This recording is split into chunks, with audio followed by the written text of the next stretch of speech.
prvi sati, prvi dani su krucijalni i to nam istraživanja pokazuju, a razina podrške s druge strane u bolnicama varira.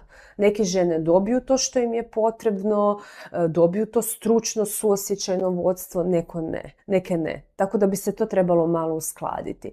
Također, temelji za dojenje se postavljaju puno prije, postavljaju se čak i za vrijeme poroda, jer ono što istraživanja pokazuju, ukoliko je žena imala traumatičan porod s kojim nije bila zadovoljna, gdje je imala percepciju da je narušeno njezino dostojanstvo, puno je manja šansa da uspješno uspostavi dojenje. I još nešto na što kao društvo trebamo utjecati i stručnjaci pogotovo je taj diskurs unutar kojeg se promovira dojenje. Dojenje je najbolja opcija, najzdravija opcija i to treba jasno reći, ali ne sa jednim momentom pritiska, ne sa jednim momentom posramljivanja.